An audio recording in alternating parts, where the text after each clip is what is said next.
everything just like, they kept fighting. That game felt like it was over for an hour.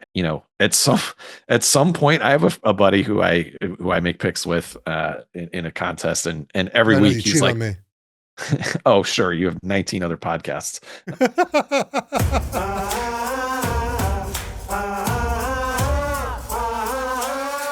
Hello, welcome to Geoff Schwartz is Smarter Than You. Geoff Schwartz is Smarter Than You, presented by DraftKings. DraftKings, the crown is yours. It is Thursday, October 23rd. I'm Geoff Schwartz.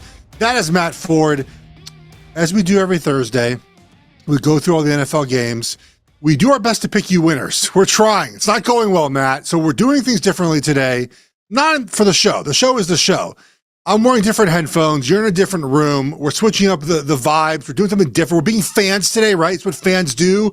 Change up the studio. I'm wearing these headphones I think that's what Pablo Torre wears. Like, I'm in his studio right now in New York. I feel like honored that I get to share the same headphones as the guy who is basically breaking every story for college football in the NFL right now. And NBA. I heard another story yesterday. Dude, I have a question for our friend Pablo. Yes. The question is, what the hell's wrong with us, Geoff? What the hell's going on here? We're just not having the same year we're accustomed to. We started last week 1-0 on Thursday at 8:00 Pacific. I was like, we are flying. The boys are back. We are cooking. And then 1-3 on Sunday, and into Monday, I think. And my quarterback got hurt. My Washington Commanders season is probably cooked. We're not even into November. It's a familiar feeling, and one I didn't want to revisit, facing your Chiefs. And here we go. Yeah, here we go. And whoever sits in this chair, I think it is Pablo. He must be hard of hearing because this headphone was on so high. I finally figured it out. I've been looking down. There's like a control panel here. We got it adjusted. We're ready to go now. Look, the Bengals covered on Thursday night. I thought this was our week. We nailed two games, right? We nailed the Bengals and Browns. Like that was nailed. Tampa Bay, I think, had time. It just didn't go well. Like they had fumbled and turned the ball over. It just didn't go well for them. We were wrong about Denver and we were wrong about the Chargers. And I think, Matt, and as we approach this week, a couple things to note here. One is we have huge numbers this week all over the board. There are 6s and 7s, 8, 9s, 10s, 14s, and last week, I believe only two underdogs won and covered. Two might have only covered. No, only 2-1, I should say. 2-1. The outright. The Colts went outright. One other one went outright. So this is a week where we have these big numbers, man. Oh, the Bengals. That was it. The Bengals, right? Yeah. We have these big numbers, and it does feel like a week of chaos. So as we prepare for this week, it's gonna be interesting to see who loses, what numbers we like to take in this week, and what bad teams that we're going to back. And then the last thing is, and I don't know if we're going to break this rule this week, but we talked about this for weeks now, Matt. The bad teams are really, really bad. Like the Dolphins, the Raiders, the Jets sort of are in a lot of games. They don't end up covering some of them, but like they're in the game, Matt, but they are atrocious. Tennessee, like these teams, I don't know what the case is, and I might like one of them to back in any given week, Matt. We'll talk about that as we go forward. A lot of big numbers, man. A lot of quarterback injuries. As we record this as usual on Wednesday, we don't know the status of some of these players as well, so it's tough to sort of judge what we're going to see, but we do it anyways. 13-22, not great, Matt. We'll keep plugging along here, and we'll start with Thursday Night Football. Not great, Geoff, but here we go. We are going to soldier on and do our thing here. We're going to crawl back to 500, and this is the week to begin. Starting with a game that we've sent some texts about because it is a little bit intriguing. The Vikings and Carson Wentz are coming to LA. I might actually be at this game to face Herbert and the Chargers. The Vikings are probably the trickiest team, I think, to figure out for me this year. They seem to be getting a lot of respect, even though their quarterback is Carson Wentz. They had a decent game last week, but their defense weirdly was their problem and not their offense for the most part. Yeah. Chargers are laying 3. I don't know why anyone has any faith in the Chargers at this point, but I mean, do you have any interest in this game? I feel like we could maybe talk about the Vikings, but I don't know. Why are you going to this game? Potentially just I have a free ticket, and I'm still undecided. You went to the Commanders play, but now you're going to go see the Chargers and Vikings? It's potentially a work event. Work event. We have an event to go to this weekend. I know we have to talk about games, but very quickly, this is very much how I am. And we have an event to go to this weekend. It's my son's new school. It's a parent night out, essentially Oktoberfest plus trivia. Okay, it's Saturday from 5 to 9. Okay, and Saturday from 5 to 9. Okay, yeah. So my wife said a couple weeks ago, A, you're going to the event with me, and B, I need business Geoff Schwartz to show up. I need handshaking. I need you got to be like Geoff Schwartz. And I was like, okay, you got it, babe. But I'm also going to watch football on my phone at the same time. And she just slowly lowered her head down and was like, and that is Geoff Schwartz. The Oregon's on. I'm not missing an Oregon game to do trivia with parents. I'm sorry, new parents are going to meet. It's just not going to happen. So I get it, Matt. I understand where you're at right now with figuring out what to do on Thursday night. The work event, you're like, I kind of don't want to go, but it's work. You got to do it. I got to go to this event. You have to do something sometimes. Yeah. What we don't have to do, Matt, is bet on this game because, I mean, look, we're seeing a trend in the NFL. It's not a trend that's very shocking at all. The longer a backup plays, the worse they are. Okay. And we're not including like Joe Flacco in this. He doesn't count. It's like Carson Wentz, right? We're going to talk about Mariota. It's like these guys that play a little bit longer. Jacoby Brissett, right? It's like every week's a little bit worse. And the longer Carson Wentz has played, the worse the Vikings have been on offense. And he's now on the road on a short week. I'm not betting on the Vikings. The Chargers, though, also just aren't good anymore, Matt. Like, they just haven't played well in a while. And they said Joe Alt, I think I read, might come back this week or next week, which is super important for them. But I was actually leaning toward anything the Chargers in this game, but I'm staying away from anything in this one. Chargers are one of the weirdest teams this year. I mean, I get it. They've had tons of injuries on the offensive line. Everybody except for, so, I mean, look at every team really. Like there's maybe a few exceptions, but everyone has injuries at this point of the season.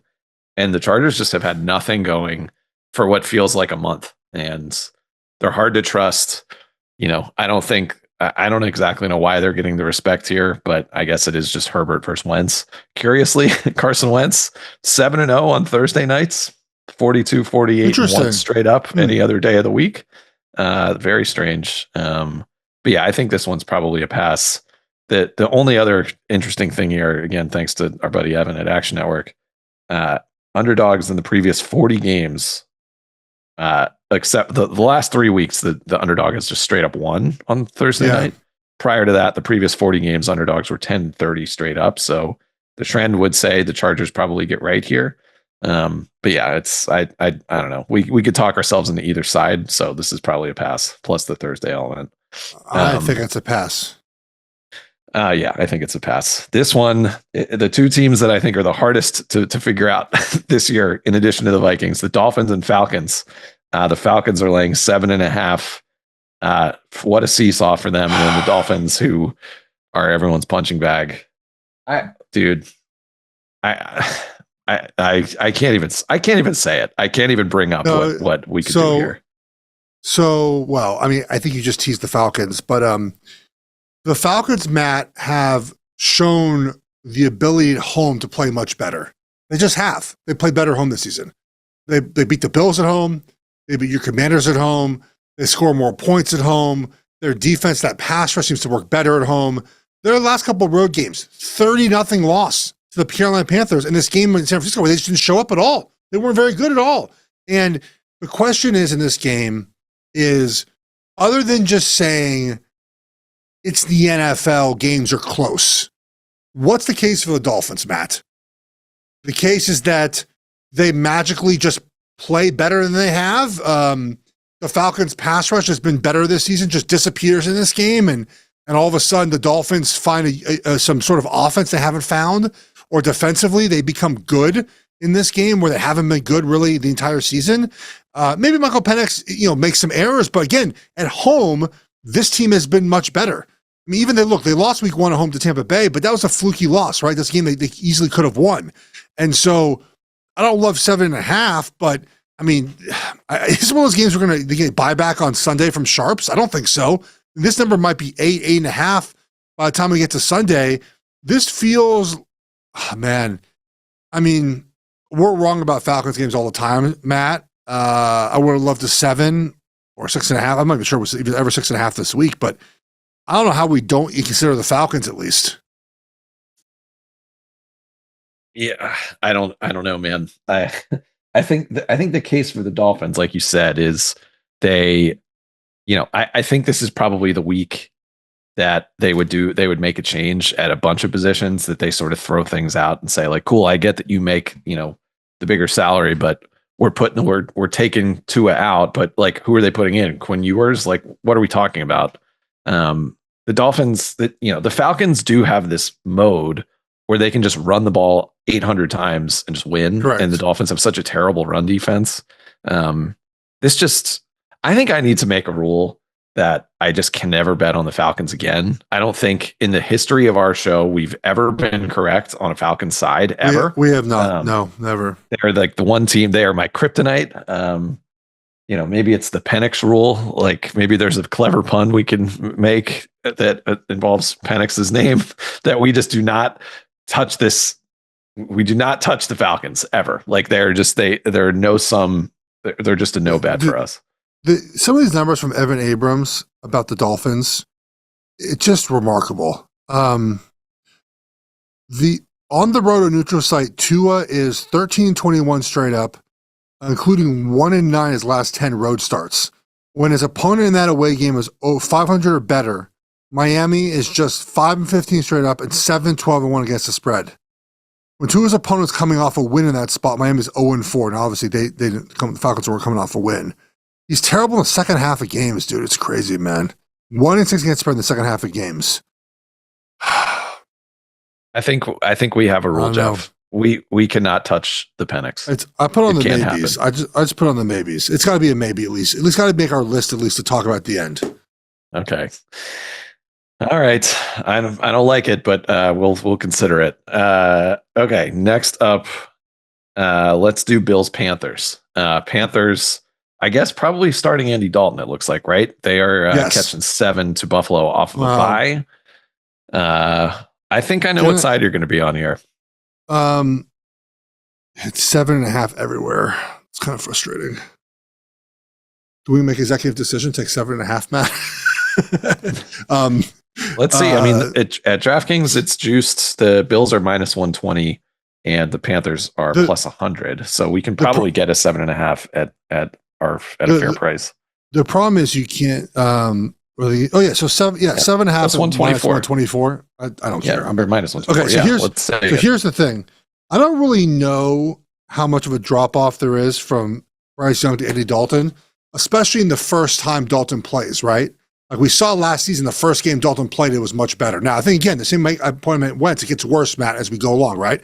And then secondly, what do the Panthers actually do really well right now? They run the football. Rico Dowdle is probably the second best running back in the NFL at the moment. I'm not saying he's the best, but their run game is second best behind the Colts right now in the NFL. The numbers show it. The results show it. And right now, as we talk on Wednesday, Bernard, the linebacker for the Bills, probably not playing this week. Milano, probably not playing this week. So their two best linebackers are out again this week. They've had other injuries on the defensive line that have made that unit not as good anymore. And I just think that they're going to control the clock in this game.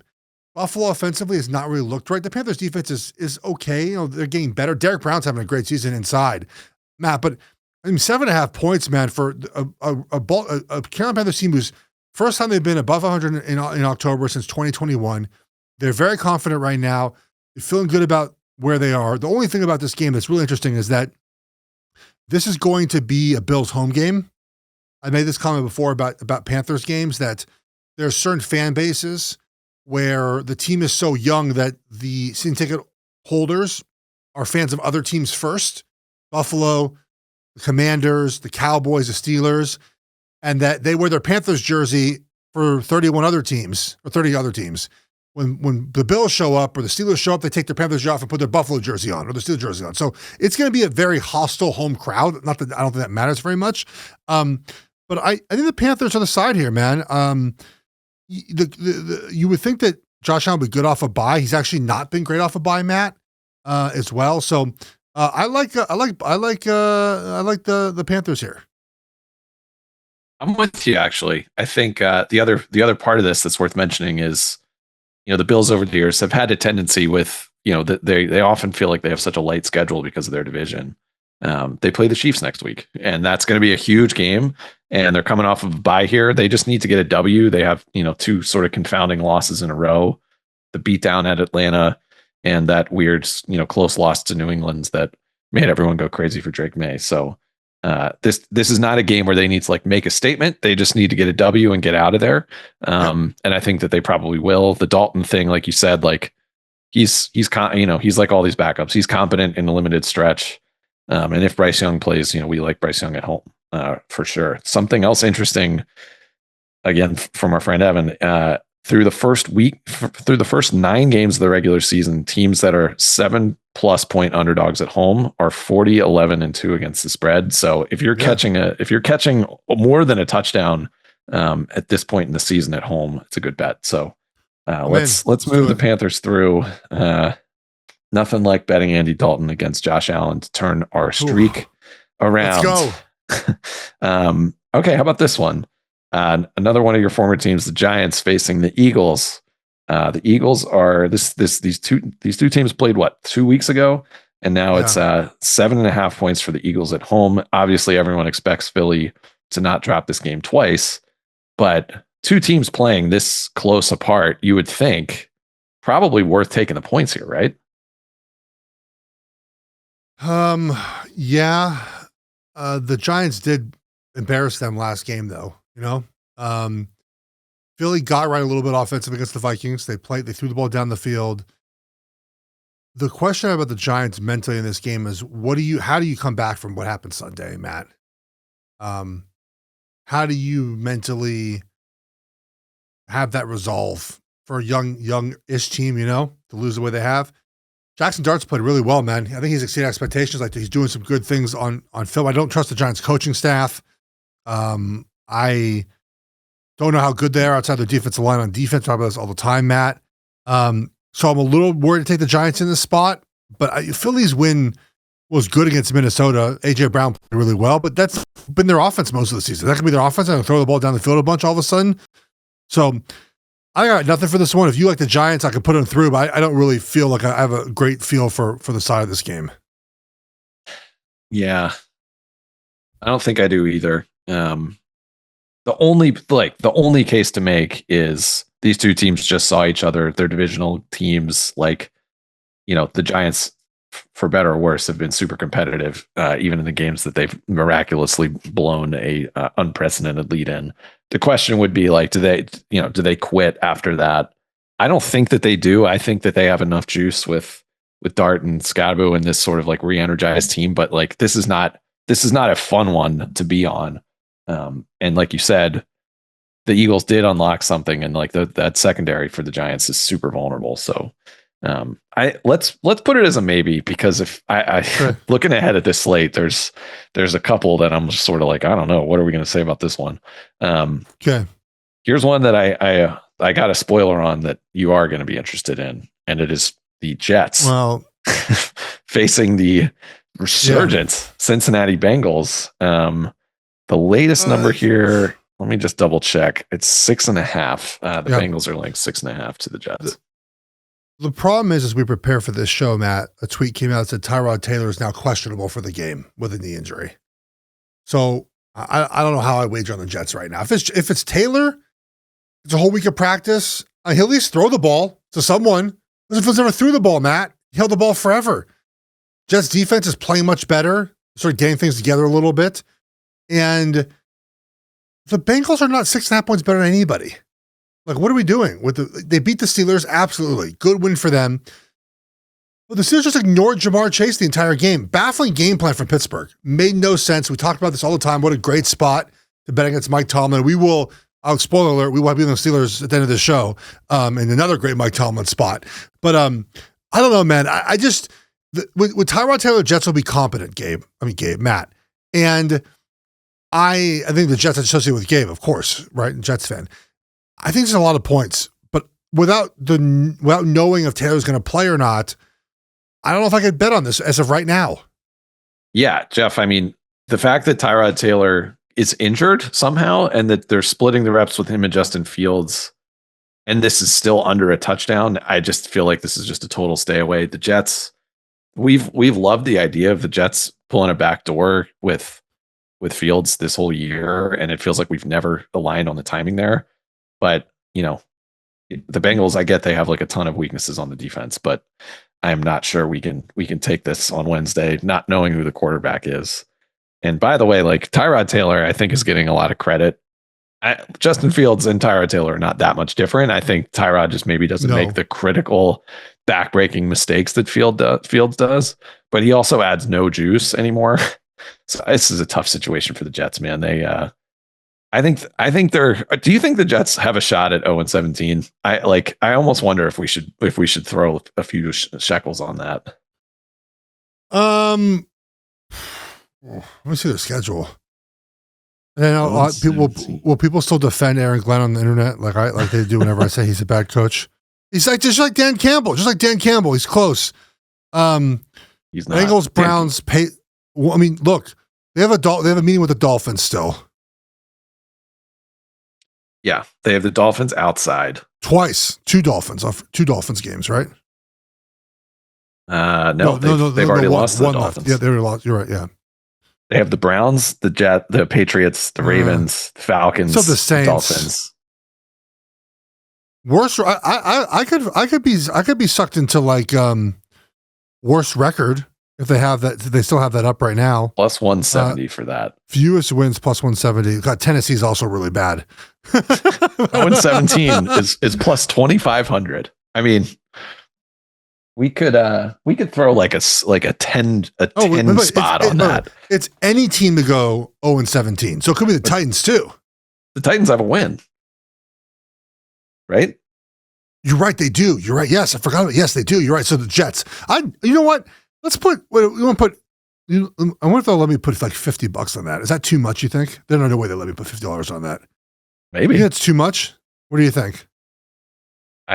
Dude, I think for our futures budget, if we have any left, it's worth a small spray because I think it's very much in play, especially if we're on to quarterback number 3, God knows who that is. All right, let's put 50 on that. They actually let me put 50 on the app too. I was surprised whether they let me do it or not. What a fun thing to root for. Like it feels like gravity. The Jets just blowing every single game. Okay, so we're gonna pass this. Now we're at $780 in futures remaining. We just put all on the Chiefs to win the division. We just go back to that. Just the rest of it on Chiefs division. Bet like 15 times on it. They're going to have to beat Denver. That's going to be their obstacle. They're minus 130, and the Broncos are plus 200 still. Wow. We bet on the Chiefs with a plus number, so bless us. No, I think I'm minus 115. Yeah, well, fair enough. Close. All right. Browns at Patriots, another just gauntlet of a game for the New England Patriots. Running through cupcakes. The Patriots are favored by 7. The Browns had a nice showing last week. Patriots possible letdown spot against a good defense here, but I don't know. I don't know if I want to trust the Browns against an actual good offense. You? So remember, the Browns scored last week on defense essentially twice. Right? They got a pick 6. And they got another interception that they got down to the 2. So if you take that away, what's that, 17 points on offense last week? Now, the weather was bad. I get that. But the Browns, I don't know, man. The Patriots are just rolling teams right now. I mean, the Browns have not been terribly competitive. They lost the Lions by 24, Vikings by 4, Steelers 23-9. I don't know, man. I would go Patriots or nothing here, but I don't feel great about it. Yeah, I think you're probably right. The only thing that gives I actually think I would probably just say Cleveland's defense can travel and maybe be on the Browns, but we talked about it a lot. Like the only way the Browns win is a game like last week with a lot of like short field position and Correct. a quarterback that's going to sabotage himself and a bad coach. That's not what we have here. I do think this could end up being like one of those games where you're in the fourth quarter and you're like, wait, the Browns are up by 3, but there's no guarantee then that they don't give up 14 points. So I think I would be on Cleveland here. So why don't we put this one to the side? Because I don't know. I don't like it. Yeah. All right. Moving on to probably the game of the week because it's such a weird slate. Lamar Jackson looks like he's coming back, and that is reflected in this line. The Ravens are laying 6.5 to the resurgent Chicago Bears.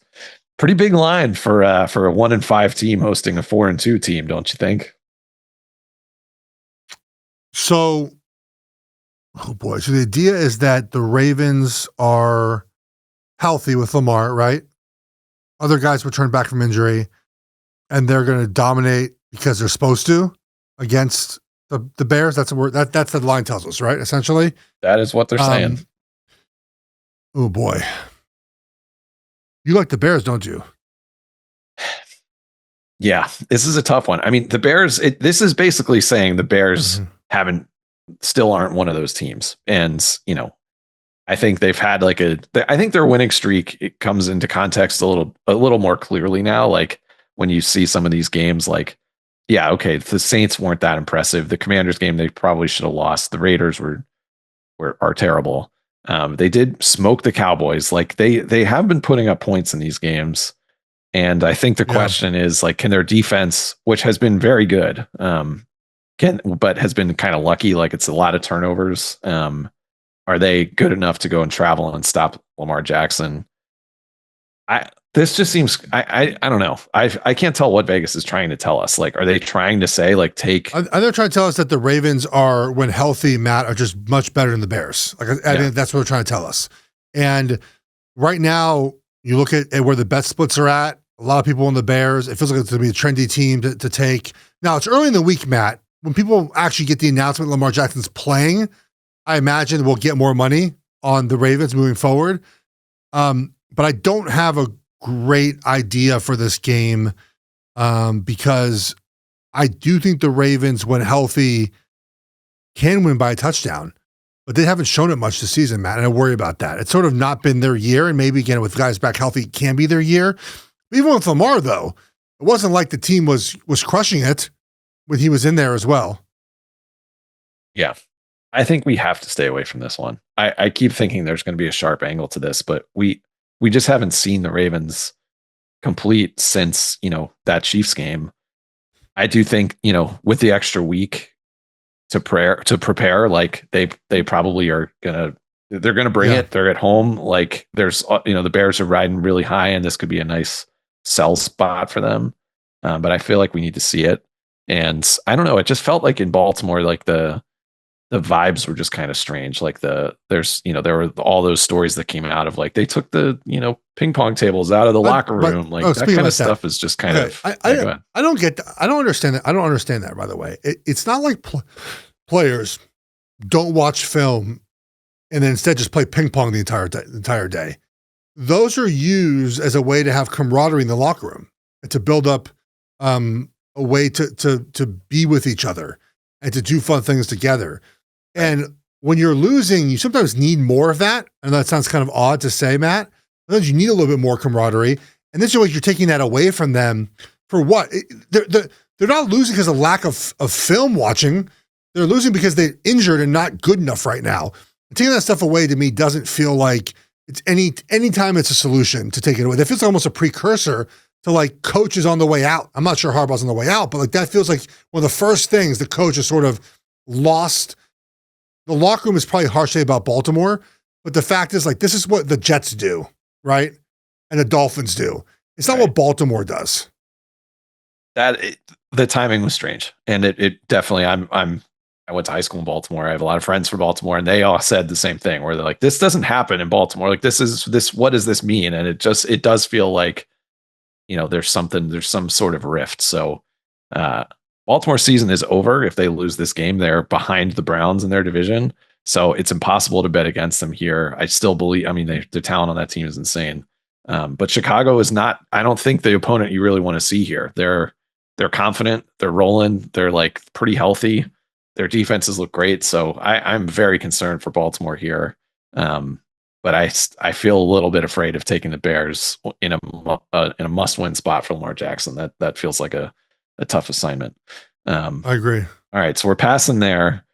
We've got one more game in the 1 o'clocks, and that's the Texans hosting the 49ers. Yeah. I was very intrigued by this one. The Texans are laying 1.5 points. I mean, it's going to be public as shit, but why are we not just betting Niners, Matt? I don't really understand. So here's the Texans so far. They played 4 teams essentially that can compete with them, right? They lost to the Rams 14-9, the Bucks 2019, Jaguars 17-10, and the Seahawks 27-19. If you look at that, by the way, that's 9 points, 19 points, 10 points, 19 points.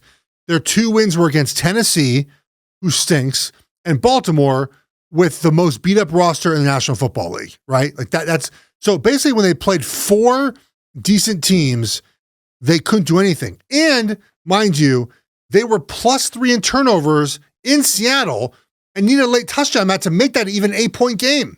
This is not a good team. It's not a good team.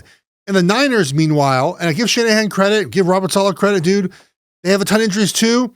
No bitching, no complaining. Just go out and play our freaking game, man. And let's play fast. Let's play physical. And look, they're going to miss Nick Bosa and Fred Warner at some point. Not this week, they're not. Not against this offensive line in this offense. So I get it. We're going to end up, we're going to get a list of like the most, they're going to put a tweet out. DK will put a tweet out. Here are the 5 most popular NFL sides of the week. SF's going to be 1, Matt, probably, or 2. But it doesn't mean it's the wrong side in this spot. I like the Niners here getting 1.5 points. I got to be honest. I was prepared to make a case for the Texans here, just based on the strength of their defense and number 1 defense according to EPA though. Like that's a good defense. It's a really good defense, and the fact that everything just they kept fighting. That game felt like it was over for an hour, and they just kept fighting and crawling their way back into it. And the 49ers. At some point, I have a buddy who I make picks with in a contest, and every week he's like, cheat on me. Oh, sure, you have 19 other podcasts. Every week he says the same thing to me. He's like, hey, with the 49ers, do players matter? Like when they beat the Rams on a short week in LA with no players, does that even matter? How is that possible? And I think at some point that is going to just come into play. I don't know if it's here absolutely. Because the Texans, I think we're rooting this line in what the Texans were 2 years ago. And yeah, they're a feisty team, but Stroud really looked like he was lost against. He's looked that way all season. A great defense, obviously with Seattle, but the Nico Collins injury I think is huge. It looks like he's going to be out this week. I don't know if that's official yet, but he is dealing with a concussion. So if he's out or limited, then all of a sudden, what is this offense? Whether it's Mac Jones or Brock Purdy, I do feel like the Niners have actually maybe even been better with Mac Jones. So I'm comfortable with getting the 1.5 with the Niners. Even though I came into this expecting to make this the Texans. I think you're right. I just don't trust the Texans offense. They've shown nothing that, and then maybe the Niners eke this one out 2017, an under 41.5 feels like a good spot, like a good under to play in this game. The Texans defense is good. Niners defense is playing fast and doing the right thing. They're getting young guys to play better each and every week. Some of the young pass rushers in Houston just can't, the offense, that offensive line, they run a ton of deep routes. I was going to say the average depth of their routes is super long, which is crazy because you have a bad offensive line. Why would you want your wide receivers to run a bunch of deep routes with a bad offensive line? You'd rather get the ball out quickly, right? And you take a couple shots here and there, but the average depth of target is so deep, it doesn't match what their personnel is. So we'll put the Niners through to the maybes. All right, we're going to take a quick break. Video viewers don't go anywhere. Audio viewers, be right back. All right, Matt. We're back. Apologies quickly. We might have a little bit of video issues on the show today, so just stay with us. If you're watching video, it happens. It happens when I'm in New York and you're in Los Angeles, and you're in a different room today, Matt. I like it. You're not in your normal room. I feel like this is good luck for us. It has to be. It can only go up from here. You can, I tried to do the dynamic shelving today in a different space. So, is it weird that I have a photo of myself over my shoulder? Is that strange? I don't know. I meant to change that. What are you doing in that picture? That's from our wedding. I was looking off in the distance. Just you by yourself, or your wife's in the picture at all? Just you. I should have swapped that one with a picture of Ivy, which is up there somewhere, I swear. Or the baby, maybe. I don't know. Yeah, maybe. Yeah. It's okay. You're vain. We get it. Matt's always vain. It's all right. It happens. Saints Bucks, Matt. What do we got here? What a transition. That's how it's done in the pros. Saints catching 4.5 to a banged up Bucks team at home. Every year, I feel like this game is insane. I'm sure this year will be insane in some way. Bucks finally came back to earth against Detroit. We don't like taking Baker as a big road favorite, but like, can I just say something about Spencer Rattler? I feel like the sports media industrial complex has just been lying to me about Spencer Rattler. I don't sit there and break down the all 22 on every quarterback, but continue. Everybody's been doing the like, hey, Spencer Rattler, like this guy maybe isn't absolutely god awful. And I'm like, I don't know, man. I've used my eyeballs and he seems kind of like he might be awful. Dude, did I send you these tweets about Spencer Rattler last week that I couldn't? We haven't talked. I didn't send you these tweets. Okay, I saved these tweets where people were like, people we respect in this industry, right? I respect these people. You know what? He could be a starter in the NFL over who? Who is he starting over? Give me the quarterbacks. Spencer Rattler right now. You're taking over Justin Fields. Great. Everyone's taking anyone over Justin Fields. Give me Gabriel. Great. Maybe. The Browns backup. Yeah. Maybe over Dylan Gabriel. Who is he starting over? Give me Tua. As bad as Tua is, he starting over Tua? No. Maybe, but Tua, they're going to replace Tua for someone next season. I don't, Matt, we have, and maybe people listen to the show for this reason. I don't try to make friends. I'm not on TV. I don't have to be friends with the coaches and the players. And I think a lot of times, man, it's overly positive from some of the people that cover the sport. College football is not like this, thankfully. College football, people knives out all the time. But the NFL, man, it's too much positivity. No one gets on there and is like, this guy just isn't very good. It's okay. He's had some good moments every now and then. Other than that, he's not a starting quarterback in the NFL. Why are we making him a starting quarterback? I agree. And I think people are emboldened by the Geno Smith renaissance, that they're like, hey, you see Geno Smith last week, good, and Geno Smith sucks again. Like, this is what Geno Smith was like for everything in his career except for like 18 games. Like, you know what I mean? Like, this is how it goes. So yeah, I don't know if I'm glad we agree on this one. I don't think Hank is like one of these football hipsters who's like, if he was just in a different situation, like, no, he stinks. He stank in college. He stinks now. So that being said, are we taking the Saints?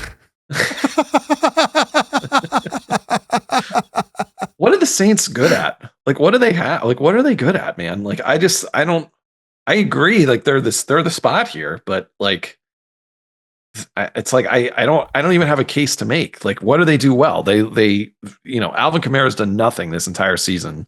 That should be the key to their offense. Chris Olave woke up last week. Okay, the Bucks, they're injured. Mike Evans is out. Godwin's out. Like, but that hasn't mattered.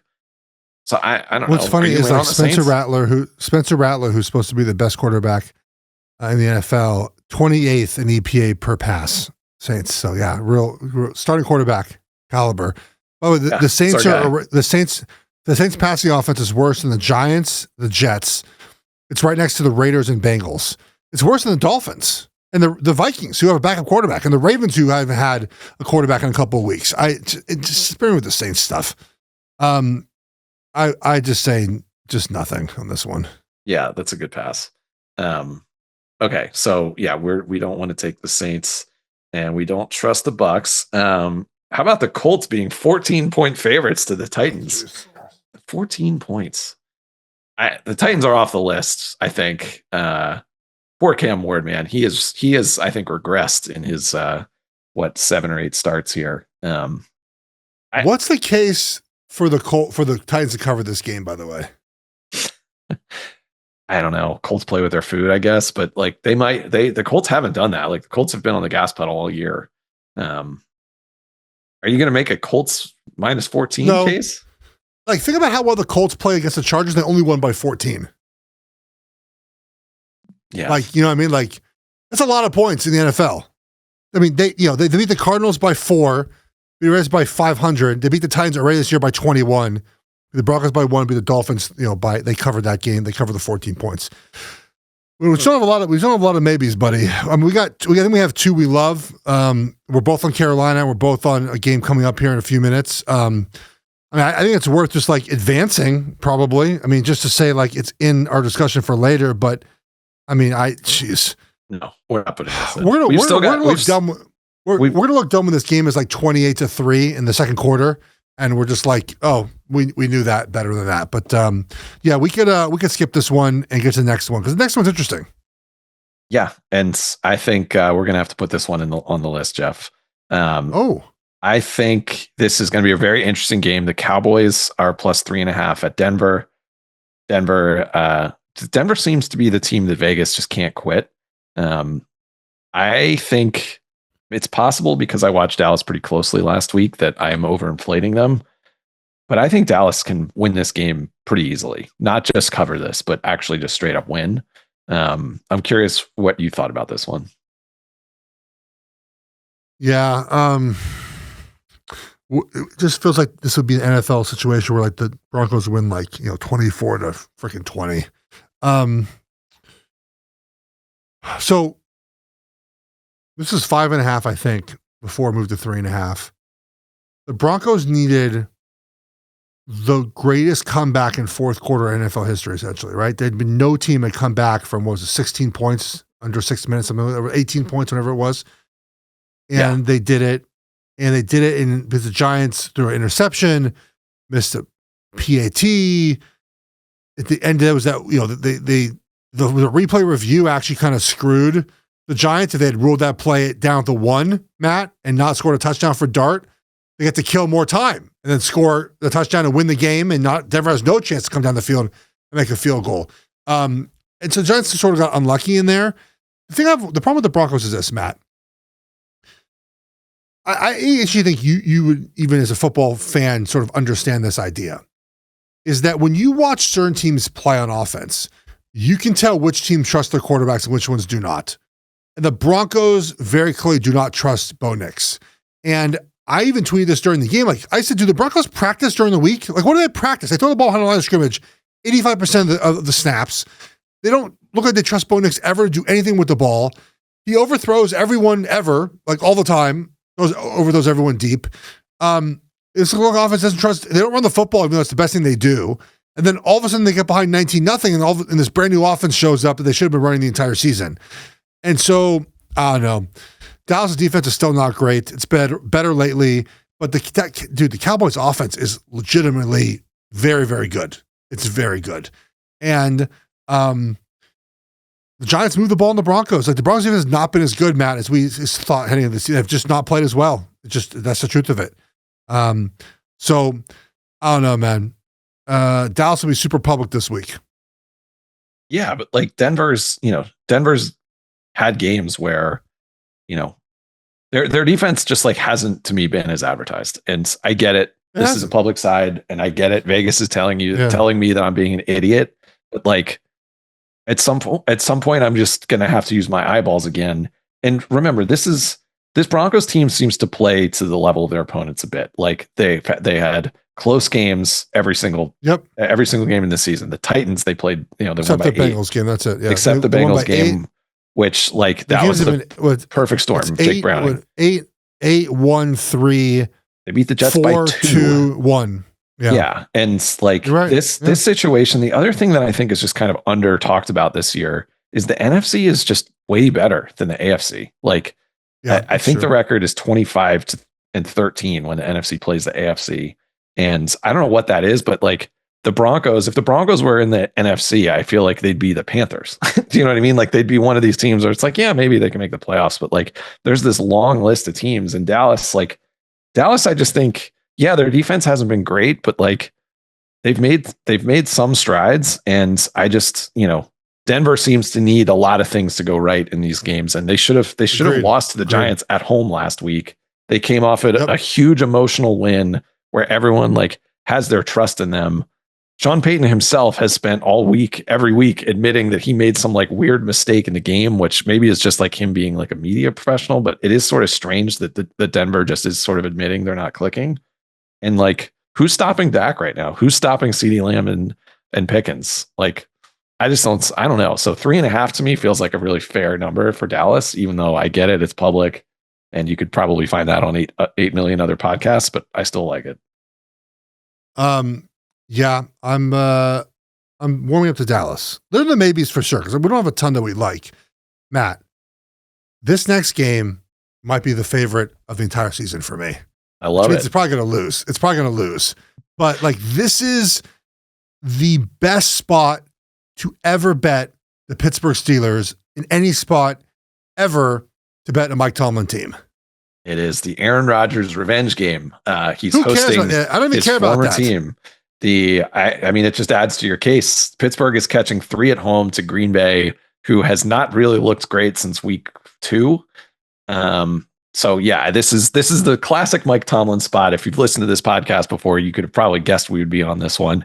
Jeff, why don't you make the case for the Steelers as home dogs? Well, first of all, before I get to that, the Packers are the most unimpressive 4-1 team in the NFL. They're 4-1-1, right? So they start the year off hot, right? They win their first 2 games, and they lose to the Browns 13-10. They tie with the Cowboys. The Bengals cover the 14, right? 27-18. It's Joe Flacco played more in that game. They got better. And then you late comeback to beat the Cardinals 27-23. That's not an inspiring stretch of football, Matt. Now they play Pittsburgh. Here you go. You ready? Give Evan Abrams a shout out again. Off a loss. Mike Tomlin is 61-46 against the spread. That's 57%. He is 25-14 ATS as an underdog off an outright loss, including 12-3 against the spread as a home dog off a straight up loss. Tomlin has been listed as a home underdog in 32 games as coach of the Steelers. He is 22-7-3 against the spread as a home dog, Matt. This is a Mike Tomlin special. Just like last week was. They weren't going to cover that game in Cincinnati. This is going to be 1916 Pittsburgh win. They're going to have a touchdown. They're going to botch the extra point. They're going to kick 5 field goals. It's just going to be, math doesn't add up. I get it. But they're just going to have it's going to be that type of game. It just is that type of game this weekend. I love Pittsburgh in this spot. Me too. It's a home run.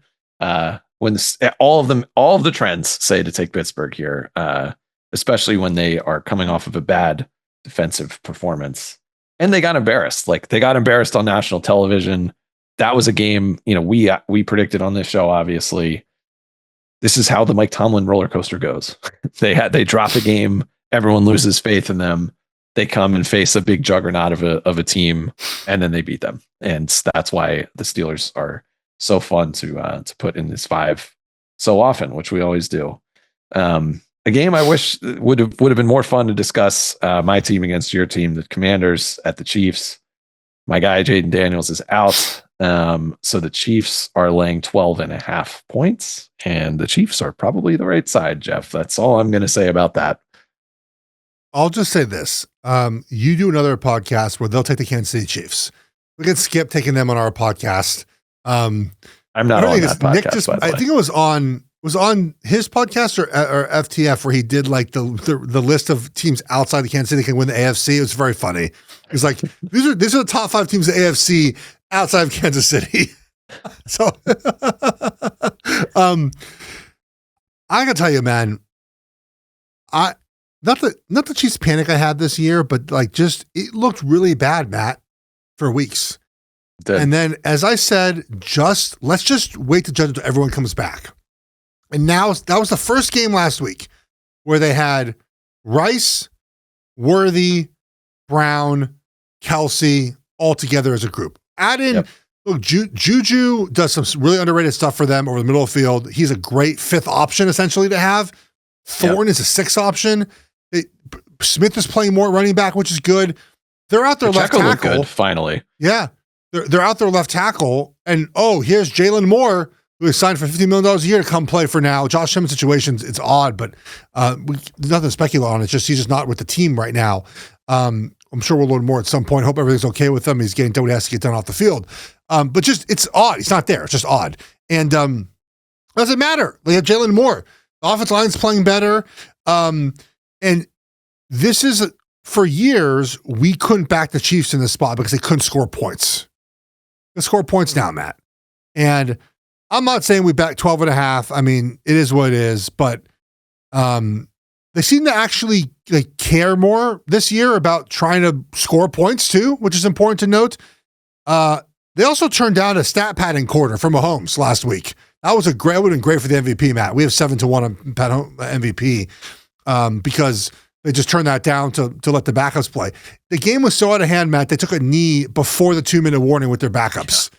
That's how bad it was for the Raiders in that game. So it's Chiefs or nothing, maybe Chiefs team total, something like that. Also worth noting, this is more of a college thing, but also it's a look-ahead spot, right? They play Buffalo in the next game. So a situation where they're not going to not hold stuff back, but if this, again, it's not a real NFL thing to pull starters, but I could see them reining things back in if they're up big to make sure that everyone's healthy to play against Buffalo. Yeah. The only case, I think, it sounds like you're actually maybe talking yourself into the other side. And I will say, I'm not taking the Commanders. No, we're not taking them. But I do feel like if I, in my picks pool, I'm like, all right, this is one of those games where if Dan Quinn is a real coach, that they keep this kind of respectable, right? Where it's like, you just got embarrassed twice in a row in prime time. Last week, everyone was watching that game. Show up, and maybe this is the week where they make some adjustments and maybe get some guys who can run a sub 5.40 on the defense on the field. We'll see. So I think they're going to. What's your level of panic for the team? I think the season's cooked, man, because after this they play Detroit and Seattle. If Jaden misses either of those games, if they had to win one of the Bears or Cowboys games, I think they're 1-3 or 1-4 in the NFC now. So it's a long way back, but it's crazy. Like if Jaden hadn't fumbled that ball against the Bears, then they'd be 4-3. They'd be like, all right, we could lose to the Chiefs, where at least we can hang around. But they have a tough stretch ahead. So it'll be interesting. We'll learn a lot, I think, about Dan Quinn here and the resolve of the coaching staff to see if they can get them up for this game, because in years past, I keep thinking about that game where you played for the Chiefs in the snow in Washington, and there was like no one left in the crowd. There's been a lot of those feelings this week where I was like, oh my God, like that game, it felt like it could have been like 65-0 in the second quarter. So it could be like that. That was a tough, that was a fun, bad for you, fun for me. Now, how about that? Like, you were probably watching that game, like, F these Chiefs here, and there's Geoff Schwartz. No, I was F these Commanders, or our words at the time. I was like, I hate this team. But I've talked about that game with you, right? Before we've talked about it. Okay, I think I had tickets and I didn't go. It was it was snow, and we just knew. Who was the Washington quarterback in that game? It was 13. It had to be Cousins, right? Let me look. Chiefs. I think it was Cousins. 2013. I feel like he was out because it was like the end of the year. We were 3. This took us to 3-10. It was RG3 versus Alex Smith, actually. And Jamal Charles had 150 rushing yards. Dwayne Bowe had a touchdown. Leading receiver for Washington was Aldrick Robinson. Wow, what a time. So we scored, I think, on a punt return and kickoff return. And there might have, I've sent you the picture before, there's a still shot of the crowd after halftime. And I think it was 35-7. There might have been 7 people in the stands. It was remarkable. That game was the same weekend, by the way, that there was that big snowstorm in Philly, that Philly-Detroit game that was in the snow. We didn't get that fun, so we got sleet, which is the worst to play in. It was fun for like the first quarter when it was a little bit of snow, Matt. Then it's turned into sleet, and it was pretty miserable. But we won, and I had a lot of fun. And we were good that year. It was a fun year for the Chiefs. Not fun for you guys, obviously. All right, let's get to our picks. So yeah, we have two that I think we feel pretty good about: Carolina and Pittsburgh. Yeah, we're taking the 7.5 with the Panthers. Yes, we are. Minus okay. 124. So, all right. Jeez. Indy minus 14 is out. We liked San Francisco, right? We liked San Francisco. Yeah, both like San Francisco. You really like Dallas, right? I do. Plus 3.5. I think that's not a bad play. Okay. So here are other options. The Falcons, Giants, or Jets. Oh, Jets are gone. I'm doing that. Dude. Here's the thing about these two games. We have Falcons and Giants left. Oh boy. Are we going to regret when the Falcons are up 31-10 at the beginning of the fourth quarter? Possible. I don't really want to take that one, buddy. If you feel strongly about that, no. You like the Giants though? Yes. Or you take the Chiefs and be done with it. Just self-loathing for. Or the Colts are like just something else. Patriots -7 hosting the Browns. Jeez. The thing about it this week is one of these. So, okay. The Bills, Eagles, Bengals, Patriots, Falcons, Colts, Chiefs are going to lose. Like, not these favorites are all going to win and cover, Matt. I think the Giants is the best option. I think the Giants are too. And looking at DraftKings, it's down to minus 120 to take the 7.5. These two teams, remember, played less than 3 weeks ago. I'm sure there's a stat about when that happens, but I don't know. Do you see a blowout? Do you see a Philly blowout against pretty much anybody? Like, no, not really. Unless they just take all their anger on the Giants in the situation. But the Giants defensive line keeps them in a lot of games, I'll tell you that. Yeah. I think it's a smart play. It's too tough to make some of these calls like the Jets one. Why don't we put that in? And if we decide, if there's a quarterback thing that shifts around, then maybe we could swap that one. Like if Tyrod Taylor gets announced as starting and they still get 6.5, I like the Jets. Yeah. We can't do that right now with Fields. So no. Why don't we take the Giants with a possible opt-out? We'll take the Giants with the Giants with a possible opt-out. So Carolina, Pittsburgh, San Francisco, Dallas, the Giants. Fade us if you want. I mean, we're not doing very well, so it's up to you. If you just want to fade us, be my guest. But those are our picks. We'll be back in a second. We'll talk about college football. We'll do that next. Stay tuned. All right, Matthew, we're back to do some college football. You didn't see your Terrapins in person, unfortunately, this past weekend at the Rose Bowl. Fortunately for me, actually. Yeah, they lost UCLA 2017. I think the Bruins get blown out by Indiana this weekend. They're going on the road to play the Hoosiers. Great story UCLA's had, Matt, last 3 weeks, right? They lose Northwestern. That was 4 weeks ago. Change offensive coordinators, beat Penn State, beat Michigan State, beat Maryland. But what we're seeing, and this is not surprising, is that the offense has gotten worse every week. The more film there's out there, right? Against Penn State, success rate of 51% and 49% and 41%. They've gotten worse on third down every week. Their quarterback passer rating has gotten worse every week. Now they're on the road to Indiana, man. This is a different beast, this Hoosier team is. And they had no letdown from the Oregon game. Their number, one in college football on offense and points per drive. They're number 3, I think, on defense. This feels like 49-10, man. Like a steamroll for Indiana in this game, Matt. I love the Hoosiers in this game. Maybe my favorite of the weekend. Wow. Love it. Love laying 4 touchdowns. It's college football is so funny. It's college football, man. It's I think it's, and this number's moved. Like it's like taking money. So I'm curious if it's taking money from who's on the money in this side, but I can check it right now. Certainly, probably a lot of public money in Indiana. Public sharp thing doesn't bother me as much in college. I don't think that's such a big deal. There's more games and less people pay attention. Plus, the limits aren't even really moved yet. But look, according to a lot of reverse line movement in this one, buddy. I'll tell you that.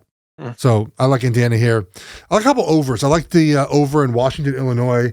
Washington at home is a much different team. They score more points. They're better on third down. Their quarterback is better. They run the ball better. All the things happen at home. In Illinois, who's coming in town off a bye, their defense is 80th in yards per play, almost 100th in the country in points per drive. They played essentially three good offenses. They allowed 63 to Indiana, 32 to USC, 38 to Ohio State.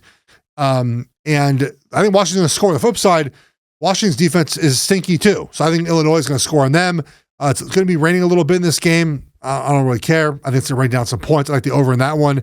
And my gross game of the week, I like Purdue and Rutgers over 54.5, I think it is. 58.5, I should say. Just, you got to trust me on this one, essentially. Rutgers has been good till they played Oregon. On offense, Cal Manakis has been good outside of playing the Ducks.